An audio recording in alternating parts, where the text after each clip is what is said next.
Welcome to Mountain Patriot Homestead. Join me as I make some chickweed oil.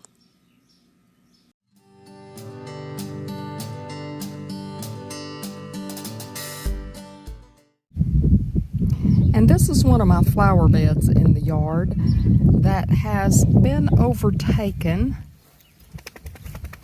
as you can see, by a whole mat down in here of green vegetation. Now, I imagine you're wondering why I've let it become so overgrown, but let me show you a little closer photo. Do you recognize what this green plant is? That is chickweed. And chickweed is one of those plants that has quite a number of uses. And so when I saw what it was coming up in this bed, I purposely left it to let it get a little larger so then I could come and harvest it. And today I am going to do some picking and pulling and getting this out of this bed, but then I am going to go clean it and get it in the dehydrator. Alright, this is not all of the chickweed out of that bed, but I got down to a point that I didn't want to risk pulling up my flowers that are in there, so I will go back later when I have a little more time and can go more slowly and just pull out what little bits remaining, so that way I'm not destroying my flowers in the process. However, you can see that I have pulled quite a large basket of the chickweed, and let me show you the little tiny flowers that are here on that chickweed. You can just see the little delicate stems and the leaves and flowers. And I apologize, I'm sure this wind is just whipping in your ears because it is blowing quite hard out here. But I'm going to go through this basket of chickweed and get out the trash and the leaves that I don't want to use and anything that is undesirable, and I will feed that to the chickens. And the rest of this will be going into the dehydrator after it's cleaned real well, and I will show you when I get it to the dehydrator. As you can see, this is quite a large pile of chickweed, and it does take a bit of time to get all of this cleaned, but just like anything else that is worth it, it does take time. So I am just going through each piece, and as I go through, I'm looking for several different things, because chickweed is one of those things. This is a perfectly safe plant to use, to consume as food, and also to use as a medicinal. However, it is one of those plants that has a look-alike that is not good for you. It's not highly toxic, but you know, we just don't want to be putting things into our bodies that are not good for us. We do enough of that by using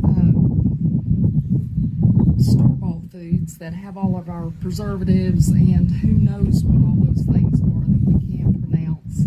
So we certainly don't want to be purposely doing it with things that we pick. But what I am looking for, and I don't know how well you can see this, I've already shown you the blossoms, what they look like. It actually looks like, let me see, I'm sorry, I'm getting a frog in my throat. The little blooms on it, if I can get it up there. Like I said, this wind is just blowing to beat the band, but regardless, little blooms on it. It looks like they have 10 petals. They actually do not. It is 5, but they are very deeply lobed, so it looks like they have more petals than they actually do. So I'll look at that if they have flowers on them. Some of them do not. Another thing that I look for is along the stem. Now there are various different types of chickweed, just like there's different species of plantain and other, well, even our roses. You know, there's all different types of plants within a certain, can't think of the word I'm looking for right this second. Genre is not the word I'm looking for, but within a certain species, there may be several different types, and chickweed has multiple types of chickweed, and this is it's called common chickweed.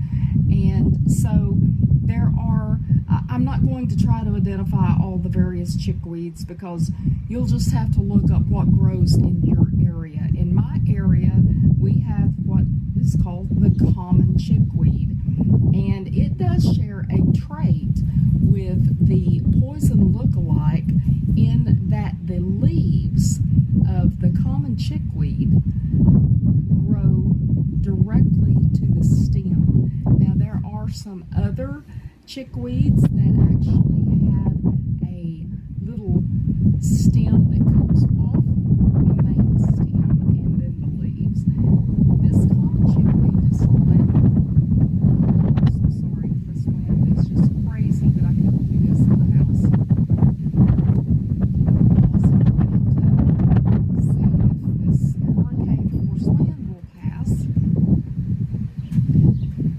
But as you can see here, these leaves are growing directly to the stem and then have this little portion that comes off here. But one of the things that I look for as I'm looking at these leaves are on the underside. There's no teeth on the leaves. As you can see, they're very smooth, come to a point. And on the underside, there is really nothing that really defines these leaves. There's really nothing spectacular about these leaves on the bottoms of them. But one thing is you'll notice they are just green on the bottom. If this was the poison lookalike, which is scarlet pimpernel, and some people pronounce it differently, but I call it pimpernel. The scarlet pimpernel, now I can't even say it, on the bottom of their leaves would be little red dots. Now, not dots like, let me see if I can find one here. Not like these dots, because those aren't really dots. Those are actually the seeds from the chickweed. So that's not what I'm talking about. The little red dots on the bottom would be pronounced. You would be able to tell they're little red dots. And another thing that I'm pretty sure there's no way I can get this on camera right now, but there will be a single line. I can see it, but I doubt you can. There is a single line that runs up this stem here. Little single line of tiny little hairs, little fine hairs. On the scarlet pimpernel, it would be slick. It would be smooth. There would be no little fine hairs. And so that is another defining trait of the chickweed. And so what I am doing here, like I said, I am just going through getting all anything like that, but I don't want to go into what I'm doing.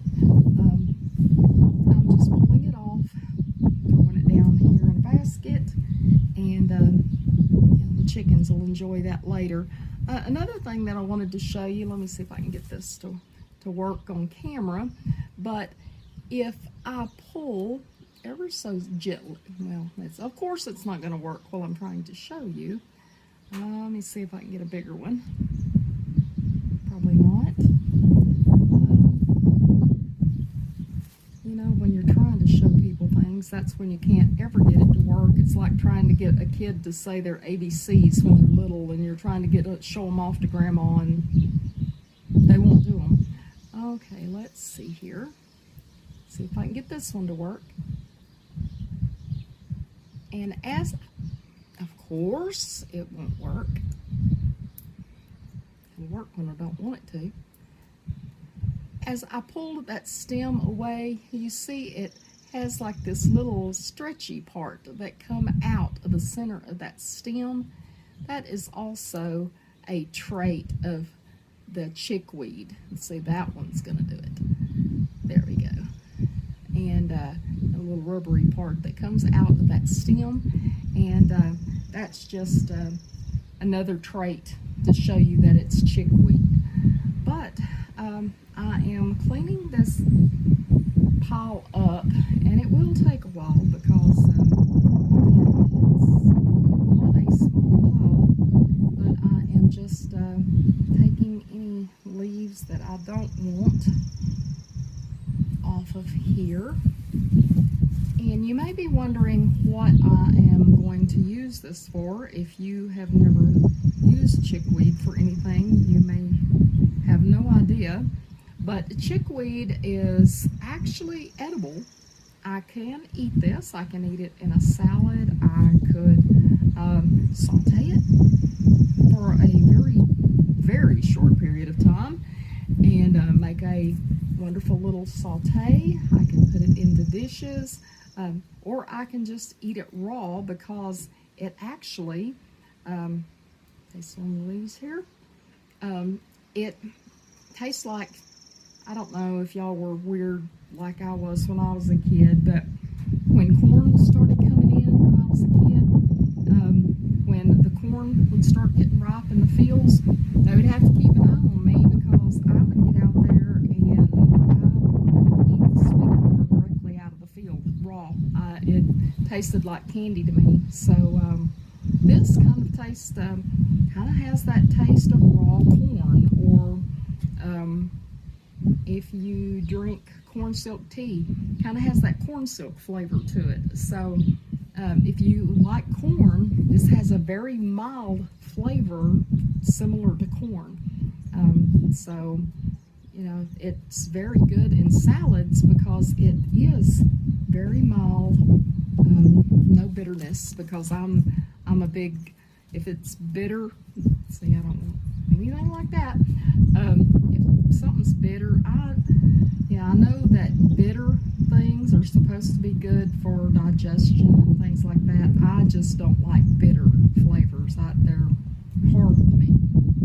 And so this is not bitter at all, so I don't mind it. And so you can eat it raw. Now, what I'm going to do with these is I am not actually eating them, as I said earlier as I was picking this. I am going to put this in the dehydrator. I'm not putting them into the dehydrator to eat. What I'm putting them into the dehydrator for is I plan on making a chickweed oil and then use that oil anyway and make a chickweed salve.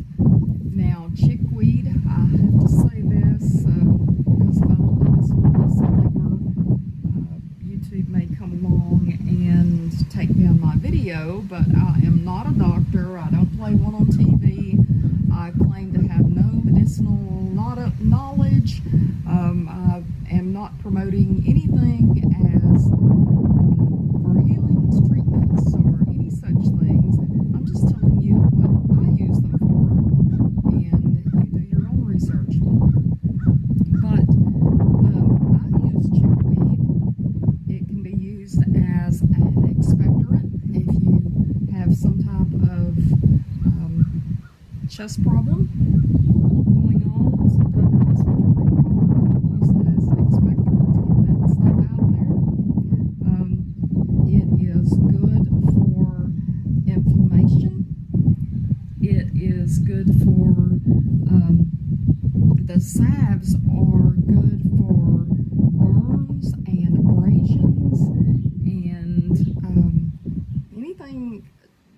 skin related, much like comfrey. And it's also, the oils can be used in much the same way. It is a germ fighter. So it has a lot of different qualities about it, as do many of the other things that grow wild that we just, I know I looked up on YouTube earlier. I just done a search for chickweed, and I found more videos about how to get rid of chickweed, how to get rid of this weed in your garden, in your yard, all of that sort of thing. And I'm just thinking to myself, you know, this is just promoting people to destroy and get rid of medicines that, and I say medicines, when I think medicines, I'm thinking, you know, stuff that you're buying off the shelf, but again, you can't pronounce the ingredients, and you have really no idea what it's doing to your body. But these are nature's ingredients.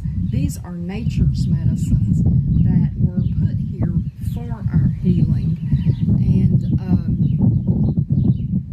you know, it's really sad that we're more concerned about, let's have this pretty lawn, let's have this, you know, beautiful flower bed, instead of being concerned about, hey, I wonder if this is something that will help me.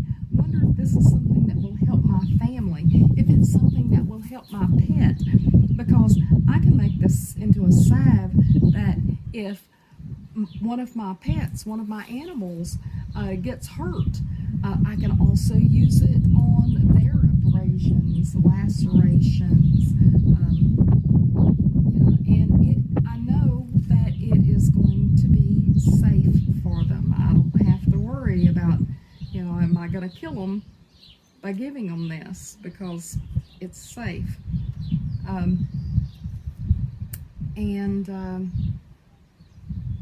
It's just, there's so much of this type of thing that surround us. As a matter of fact, this morning we were out in the barnyard, and my husband pointed out a weed that was out there that he's like, what is that? You know, even the goats won't eat it. And I'm looking at it, and it's like, you know, that, I don't know, but the leaf looks familiar, but I'll find out. Well, I go and look it up and find out that it is a wild garlic mustard, and totally edible and very good for you. And so I have a whole patch of garlic mustard that I will now be out there picking, because it's in an area where nothing bothers it.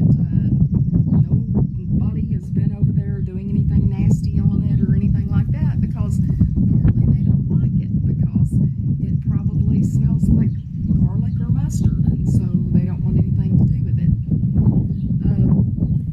And there's just all types, especially this type of year, the wild onions, the wild garlics, ramps, poke, the dock, mullein, just on and on and on, burdock, clovers. There are just so many things that grow around us that we can be using for food, for medicinals, to preserve for food or medicinals, and yet we're digging them up and throwing them away. Purslane is another one that right now is just growing all over the place. So all of these things are things that we can use, and it's ironic that I will spend so much time trying to get things to grow in the garden, and work so hard weeding and these things when a lot of the stuff, and I've really started noticing, this is not something I have been doing all my life. I have not been using all of these plants. Now, some I have, but not everything to the extent that I am doing it now. I was just like everybody else. I was trying to figure out, how do I get rid of this stuff? Get it out of my yard and out of my garden, especially out of the garden. It's taken over my peas and all of it, and not stopping to think, or not. It's not stopping to think, not knowing any better that the very plants that I was digging up, or burning, or whatever I was doing to them, were much more nutritious than the things I was working so hard to grow. And unfortunately, I think that is the way with many people, is that even those of us that are gardening, we're working so much harder at growing things that do not grow naturally in our area. I mean, stop and think of a lot of the plants that we grow out here in our gardens are tropical plants, and things that would not naturally grow without us having to do a lot of work, just like we do, a lot of work and taking a lot of time to get them to grow. Where if we just took some time and learned more about what was in our natural world and what is native to our areas, we could probably eat so much better and so much easier than we do. Now, of course, I'm going to keep growing my tomatoes, and I'm going to keep growing my garden, but I also look at these weeds, and now that I'm beginning to use them as well, I have expanded our food sources, and not just food, because most of this stuff I am identifying as medicinals and learning to preserve them as such.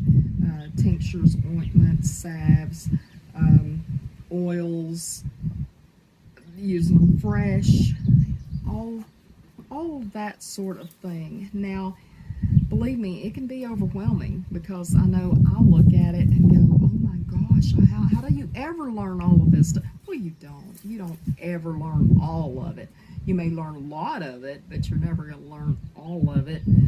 You've got scientists that study this stuff all of their career and never learn all of it. But you can learn a lot of it, and don't let it overwhelm you. Get a good book that identifies these plants, especially for your area, or check with your extension office, check with your library, see if there is anyone offering classes in your area for wildcrafting or identification of plants like this in your area, and maybe go spend a day tromping around with somebody and learning what this stuff is that's in your area.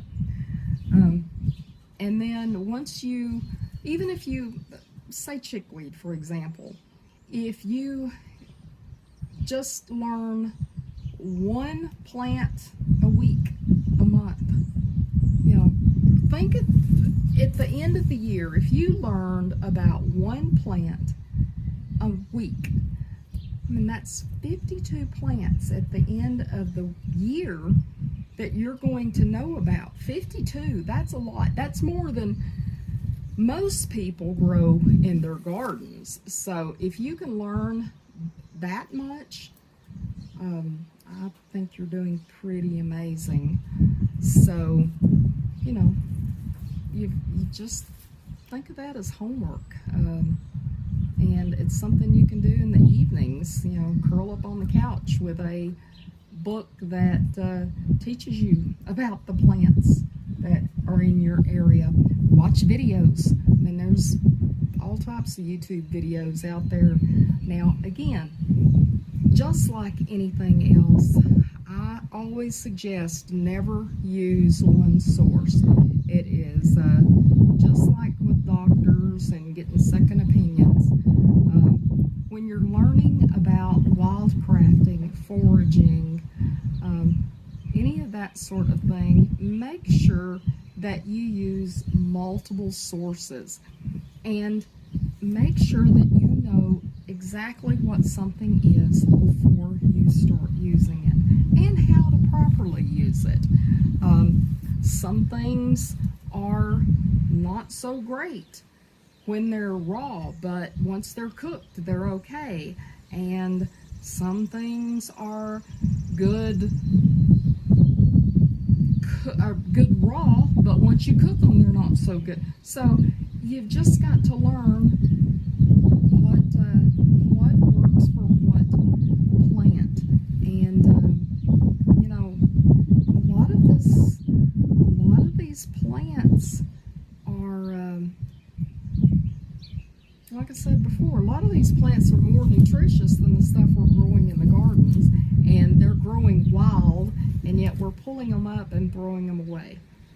I mean, that somehow that doesn't make a lot of sense, but I have been there myself, so I understand. What you don't know, you don't know.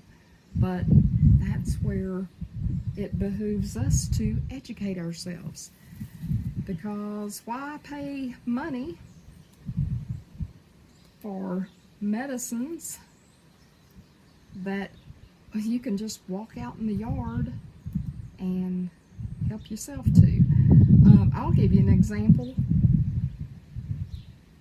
of another plant that this weekend, or not this weekend, this week, it's just now this weekend, this week that where we had went for a few days camping, the field was just this, where we were set up was right next to the woods, and we were the only folks pretty much out there, and but this field where we were was just covered in yarrow, and it was only, it was just little small young yarrow, perfect to perfect to have been harvesting. And I'm thinking to myself, oh my goodness, you gotta have a field day out here. Now, I didn't pick any of it because I've got plenty that grows wild out here in my fields, so I didn't get any because I didn't need it. But I was thinking, if somebody got hurt out there, then that, I gotta sneeze. Excuse me. Anyway, I was thinking to myself, if somebody got hurt out there in that field and they had, they needed to stop the bleeding from the wound, they've got fresh yarrow right there. There was plantain growing right there that is perfect for injuries and things. So I'm thinking to myself, that you've got a medicine chest right here at your feet, literally, that all you have to do is bend over and pick it up. Now, I have told this story before. Last year, the hornets here were horrible. Now, I don't mind little honeybees. I love my little bees. My little pollinators, my little girls, they can come visit anytime. So I love my honeybees that visit. But, the wasp, I don't have a problem with red wasp. I actually had read something very interesting about wasp, I guess it's been several years ago, that they've done studies on wasp actually recognize faces. They can recognize you. And maybe that's why it seems like those people that are always swatting at them, that's the people the wasp always seem to be after. And I put that to a test in my greenhouse It was right after I read that article, and I think it's been 2 or 3 years ago. And I had the little wasp always, the red wasp, always seemed to enjoy building nest in my greenhouse. And there for several years I was just all the time trying to get rid of the wasp in there. And I read that article, and it's like, okay, well, I'm going to see something. I'm going to see if this is true, that they recognize people and the faces of those that leave them alone, don't bother them. And so I got to where when I went in there, I didn't bother them. I didn't try to knock their nests down. I didn't mess with them. I even left them, little things of water in there for them. And it seemed like after a while, they didn't pay any attention to me. They wouldn't even raise their little wings in aggression when I got near it, because they knew I wasn't bothering them. So maybe that it's true about them recognizing you. But hornets, on the other hand, hornets are just me. And there may be somebody out there that loves hornets and thinks that, hey, they're just all of, they're one of God's creatures. Well, I believe that, but most things, if it leaves me alone, I leave it alone. Now it starts bothering me, and it's on then. And with hornets, that's the way they are. They just, for no reason, they'll just fly out of nowhere and decide, okay, I'm stinging you now. And here, I guess it was year before last, might have been last year, the hornets were so horrible. And they would just, they were everywhere. Yeah, I've never seen hornets that bad ever. And these hornets were so horrible. And I was just standing in the yard, doing nothing but standing there, and this hornet come out of nowhere and popped me right under my right eye. Well, when I was a kid, I was highly allergic to anything like that. Thankfully, I guess I've outgrown it over the years, but I still knew I better do something pretty quick because of where the sting was. And I looked down at my feet, and there was some plantain, and I immediately picked a handful of that, popped it in my mouth, chewed it, and then put the whole slobbery ball of green goo under my eye. It started drawing the poison out, and I barely had anything from that. The swelling wasn't even hardly there. So, if you look down sometimes things that you need the most are right at your feet. Another example of things that grow close, see these things like this, when they're all like that, I'm just tossing them. I've got plenty. I've still got a bunch out there in the bed that I can go pick more of. I didn't get it all, so.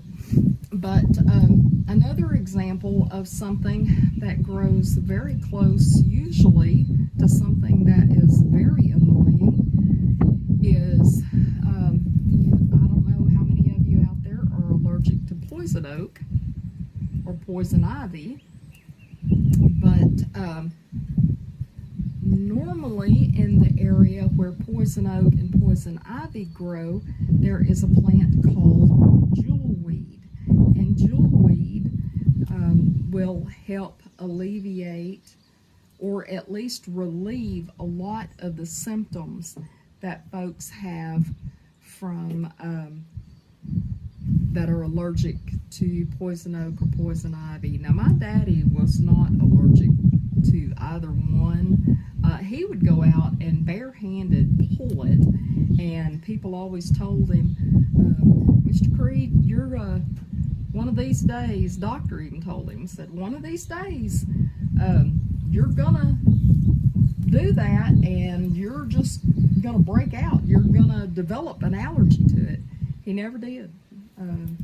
All his life, he was able to go right out there and just pull it right up and take care of it. See, I accidentally pulled up one of my little flowers.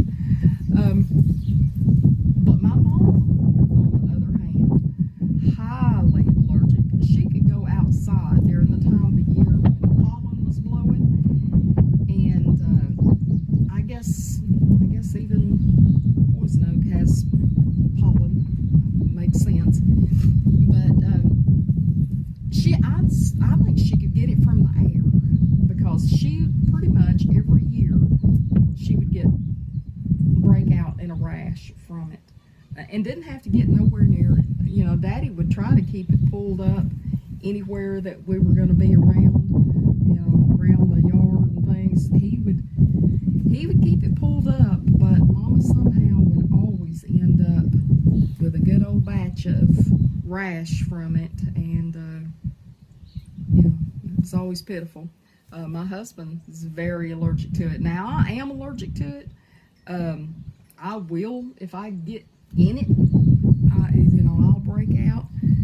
But he is very allergic to it.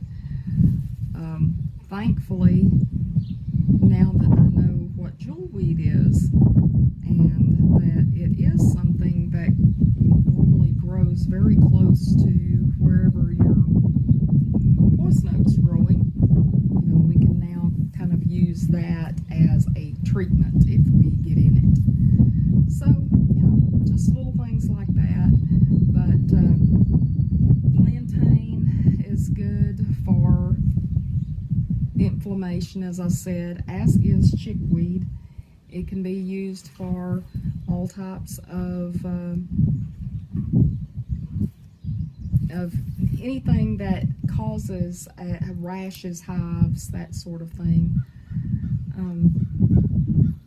I'm not sure the extent of how well this works, because I have not used it as much as I have plantain, because plantain is my go-to when it comes to bites and all that sort of thing. For injuries, my go-to is comfrey. I love the comfrey. But you do have to be careful with any of it, because some of it works too well. Comfrey is one of those plants that if you have a puncture wound, you actually should not use it on a puncture wound, because it may heal it too quickly. So you don't want it to heal on the outside and not be healed on the inside. So that's just some of the things you need to know, the uses and how to use things. Not just what they're good for, but what's the best way to use it. So, you know, you just have to educate yourself, and you know, that's true of anything. You just have to learn. So anyway, I'm going to sit here and finish going through this pile and trying to get this cleaned up.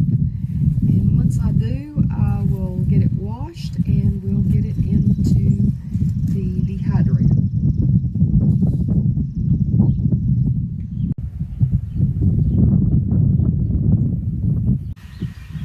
Alright, now we are back and everything in the dehydrator is done. Our chickweed is all dried and we are ready to get it into jars. Now, you do hear some rain in the background. It's just a little sprinkle that's passing through. So you will hear that wonderful sound of rain happening as I record this. Now, it did, I was blessed enough that I got all my Hickory King planted, which is corn. I got all my Hickory King corn planted, and just as I finished, it started sprinkling. So thank you, Lord, for that. Now, As you can see in front of me, I've got one of the trays, and I don't know if you can hear it, but it's all good and crunchy, so that tells me it is dehydrated, so this is ready to go into the jars. Now, I have two different sizes of jars. I've got a quart jar and a half-gallon jar, because I'm really not sure how much room I'm going to need for this, because I want it packed in there pretty tight. I don't want it just, you know, crammed in there, but I do want it packed in pretty tight, and then my oil will be going over the top of it. So I may end up needing the bigger one. I don't know yet. So you can see how difficult this is. The most difficult part right now is the fact that the wind is picking up, which is not unusual. If you've watched any of my videos, you know that the wind around here blows crazy most of the time. So I am just putting this into the jar, trying to keep as much as I can from blowing away.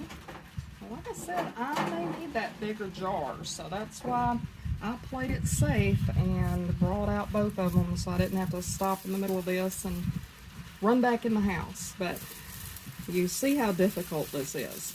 I picked it, I cleaned it, I dried it, and now I'm putting it into the jar.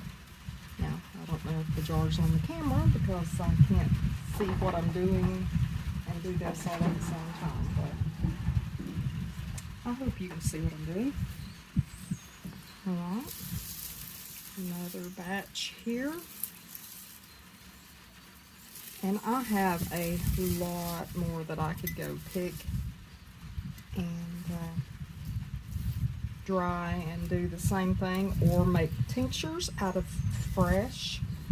I actually intend on taking this dry and making the oil with it, the chickweed oil, and then turning that oil into a salve, so that those are the plans anyway. I mean, I can use it just with the oil. I mean, that's not a problem at all. But I kind of like the salves. Okay, so, and you see that it retained the beautiful green. I mean, I can tell it's dry, but it's just beautiful green. Now, I wish it was a little more. If I hadn't packed it in there quite as much, it would have been more full up to the top, but that's okay. I will work it out. Okay, now the next thing I'm going to do is I'm just using almond oil. You just use your favorite type of carrier oil, but this is almond oil that is really good for the skin. And I am just slowly pouring it over the top. And it's going to use quite a bit of oil because, you know, this is a quart jar. Can you hear that thunder? The Lord talking to me. Bless this oil, Lord. So I am just pouring this in here very slowly, so there's not as many bubbles and the air spaces will fill up. And I am going to fill this right up to the top, because I do not want to leave air in there, because if I leave air in there, you know, I don't want it to go rancid. So that little bubbles are slowly making their way to the top. And you can also, to get the bubbles out of there, I did not bring it out with me. I may have to come back and do that later, but I have my canning tool that I can use, when I'm canning vegetables or anything, I can use it to go around in there. It's almost like a butter knife, and it allows more of the air to escape, because when you're canning, you don't want any